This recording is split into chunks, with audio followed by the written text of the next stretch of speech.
नमस्कार बा प्रणाम बात तमाम जनता जनार्दन के हम उज्जवल निर्माण आज शिक्षा हमान कार्यों को लेकर छपरा के 21 वर्षों के जो संस्थान चल रहा है जिद्दम कॉलेज के पास आईसी, जो कि एक तरफ मैनेजमेंट डायरेक्टर और मैनेजिंग डायरेक्टर और डायरेक्टर साहब और इस संस्थान से जुड़े लोग हमारे साथ तो और लोग हैं। इनसे मैं बातचीत करना चाहूंगा कि आखिर शिक्षा में जो मिसाल 21 वर्षों से समाज के लिए इन्होंने जो दिया है, आखिर समाज से क्या मिल पाया और शिक्षा में छपरा से डिजिटली में बड़ा बदलाव क्या कर पाए। क्योंकि आज के परिवेश में शिक्षा का प्रणाली की हम बात करें, सभी लोग पढ़ा रहे हैं, ज्ञान बांट रहे हैं, ज्ञान तो दे रहे हैं, लेकिन ज्ञान से वो दो बच्चे जो सीख रहे हैं अपने परिवार और अपने समाज को उन लोगों को ज्ञान नहीं दे पा रहे हैं।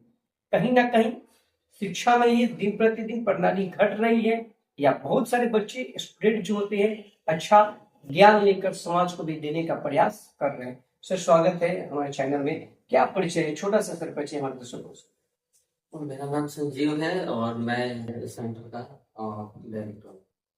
सर आपका क्या परिचय है, छोटा सा परिचय हमारे दर्शकों को। नमस्कार सर, मेरा नाम शौर्य है और मैं यहाँ पर एज ए ट्रेनर और एज ए मैनेजर वर्क करता हूँ आईसीटी कंपनी। सर आपका क्या परिचय है, छोटा सा परिचय हमारे दर्शकों को। मेरा नाम प्रभाकर हुआ, मैं यहाँ पे एज ए ट्रेनर हूँ क्या, और मैं एक भारतीय जनता पार्टी से भी जुड़ा हुआ हूँ। मैं भारतीय जनता पार्टी के आईटी सेल जिला संयोजक भी हूँ।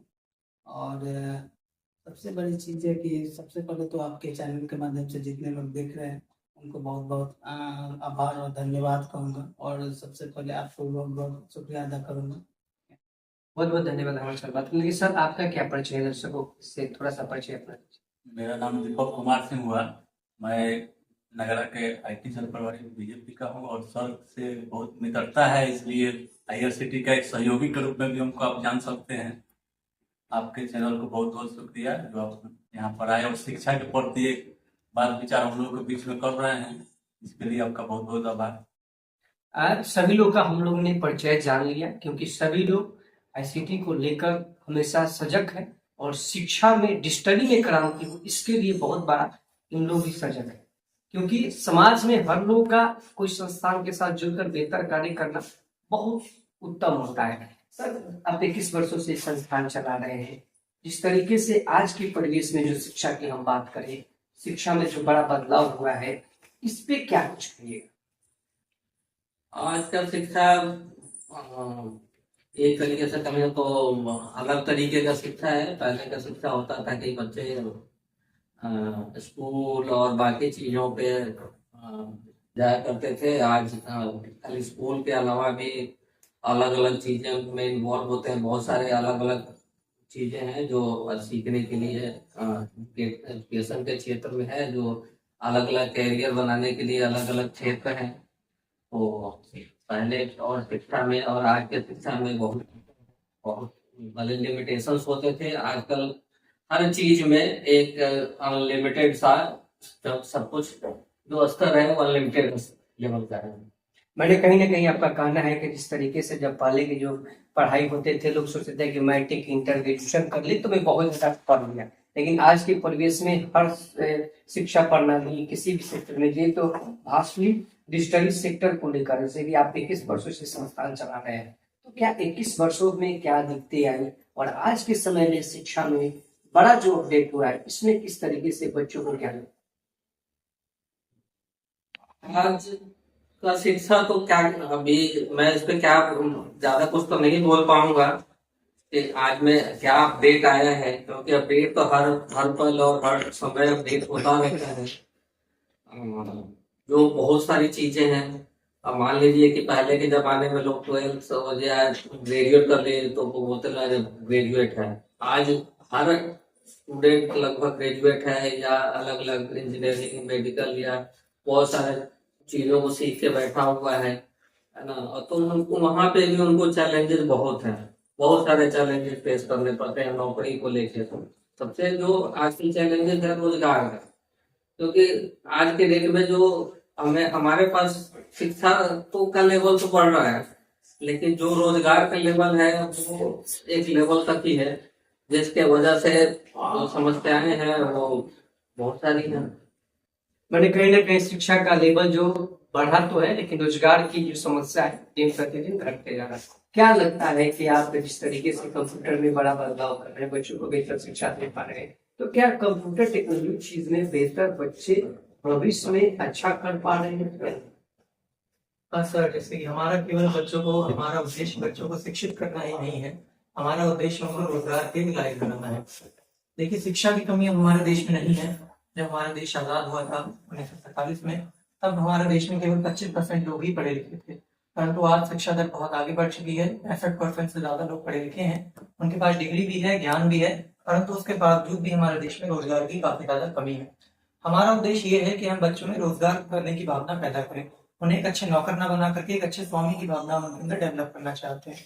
कंप्यूटर एजुकेशन के माध्यम से हम उन्हें बताना चाहते हैं कि कैसे वो अपना साइबर कैफे ओपन कर सकते हैं, किस प्रकार से फ्रीलांसिंग के जरिए वो अपना बिजनेस डेवलप कर सकते हैं। अगर उनको, जैसे कि हम ये भी जानते हैं कि हमारा देश सबसे युवा देश है, 60% हमारे पास युवा है, और विदेशों में रोजगार तो काफी ज्यादा है पर उनके पास में वर्कर्स नहीं है। हम पूरे देश में, पूरी दुनिया में वर्कर्स सप्लाई कर सकते हैं, बट हम क्या, अगर एजुकेटेड पर्सन होंगे सिर्फ उन्हीं को सप्लाई कर सकते हैं। अभी तक आपने न्यूज में आप देखा भी होगा, दुबई और कतर में जो हमारे भारतीय लोग जाते हैं उनके ऊपर काफी ज्यादा अत्याचार होता है, काफी ज्यादा उनको समस्याएं फेस करनी पड़ती हैं, क्योंकि उनके पास मुश्किल काम, मेहनत वाले काम दिए जाते हैं। वहीं जो पढ़े लिखे लोग जाते हैं उनको लिए काफी अच्छी जिंदगी होती है, ऐसे ऑफिस मिलते हैं काम करने के लिए। तो कंप्यूटर शिक्षा के माध्यम से हमारा उद्देश्य ये है कि हम उनको कंप्यूटर की नॉलेज दे सकें, आने वाले समाज के साथ वो चल सकें, आर्टिफिशियल इंटेलिजेंस के बारे में जान सकें, तमाम तरह की चीजें जो भी कंप्यूटर नॉलेज है वो सारी देना हमारा उद्देश्य है। अच्छा, लगातार आपने कहा कि जो परसेंटेज जो भारत की है शिक्षा में अपडेट हुआ है, लेकिन आमतौर पे बच्चे जो सीख रहे हैं, पहले के बच्चे जो सीखते थे उसमें अपने आने वाली पीढ़ी को बेहतर ज्ञान दे पाते थे, लेकिन आज की टेक्नोलॉजी में बच्चे तो सीख तो रहे हैं, जान तो ले रहे, सर्टिफिकेट तो ले रहे हैं, लेकिन बेहतर अपने बच्चों को, जो छोटे बच्चे हैं उनको एजुकेटेड नहीं कर पा रहे। तो कहाँ कमी रह रहा है? सर, इसका सबसे बड़ा कारण है हमारे देश की शिक्षा नीति। अभी तक हमारे देश में सन 2020 के पहले शिक्षा नीति चल रही थी, कोठारी आयोग चल रहा था जो 1968 में बना हुआ था।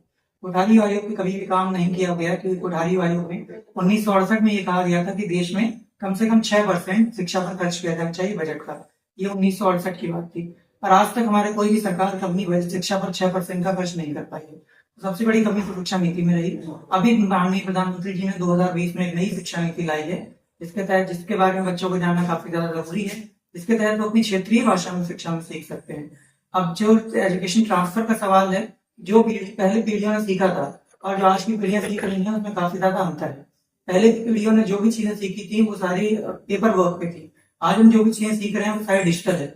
जैसे कि जो पहले, अगर आपने अकाउंटिंग, अगर कोई पढ़ता है कॉमर्स से कुछ भी अकाउंटिंग पढ़ता है तो उनको रजिस्टर्स पे अकाउंट्स मेंटेन करना सिखाया जाता है, परंतु आज किसी भी कंपनी में, किसी भी फर्म में रजिस्टर्स पे अकाउंट मेंटेन नहीं होते हैं। ऑनलाइन टैली के माध्यम से, अलग प्लेटफॉर्म्स के माध्यम से अकाउंट्स को मेंटेन किया जाता है। तो सबसे बड़ा कारण तो ये है कि शिक्षा नीति में बदलाव, सुधार होगा, दरअसल बिल्कुल हम हमारे देश शिक्षा में आगे जा पाएगा। और हमारा आईसीटी इस क्षेत्र में बहुत आगे तक काम कर रहा है। हम बच्चों को टैली का कोर्स भी करवा सकते हैं ताकि वो किसी भी बड़ी फर्म में अकाउंटिंग का काम कर सकें। टैली का कोर्स करने के बाद में आप नौकरी करें ऐसा आवश्यक नहीं है, आप दिन में 2 से 3 घंटे पार्ट टाइम वर्क करके भी महीने का 10 से 15 हजार रुपए आसानी से कमा सकते हैं। इनका भी कहीं ना कहीं कहना है कि अगर जिस तरीके से बच्चे जो डिजिटली में क्रांति ला सकते हैं, तो अगर कोर्सेज, बहुत सारा कोर्सेज जो अगर बेहतर करेंगे तो कुछ बड़ा बदलाव हो सकता है। क्या लगता है कि आमतौर पे जिस तरीके से पहले की शिक्षा प्रणाली जो था और आज की जो शिक्षा अपडेट हुआ है, तो युवाओं को जो बेहतर शिक्षित होने के लिए किसी भी कोर्स को लोग बच्चे कर रहे हैं, उनको सजग होकर सीखना चाहिए, सरकार उन्हें बेनिफिट दे रही है, तो क्या शिक्षा प्रणाली बढ़ रहा है या घट रहा है? देखिए, मतलब सरकार तो हरदम प्रयास कर रही है कि शिक्षा प्रणाली बढ़े, लेकिन बहुत ऐसे समाज में लोग हैं जो शिक्षा को एक बिजनेस बना के रखे हुए हैं। बहुत सारे संस्थाएं आपको मिल जाएंगे जो अभी शिक्षा को एक व्यवसाय के रूप में कर रहे हैं।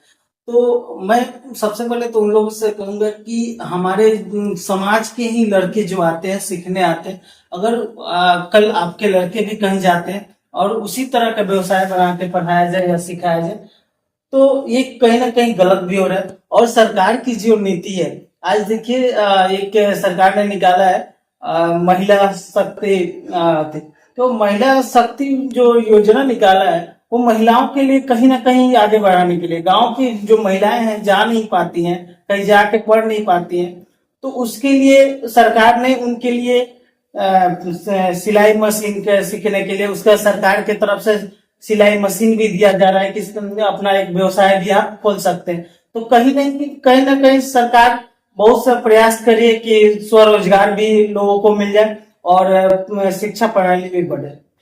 मैंने कहीं ना कहीं आपका कहना है कि जो दिन प्रतिदिन जो यहाँ पे बिहार में या देश में पूरा शिक्षा प्रणाली जो अभी शिक्षा में जो बड़ा अपडेट हुआ है, तो कहीं ना कहीं शिक्षा में बड़ा क्रांति हो सकता है। जी बिल्कुल बिल्कुल, ये शिक्षा प्रणाली जहाँ सरकार प्रयास में है और हमको लगता है कि इसको कायम भी होगा।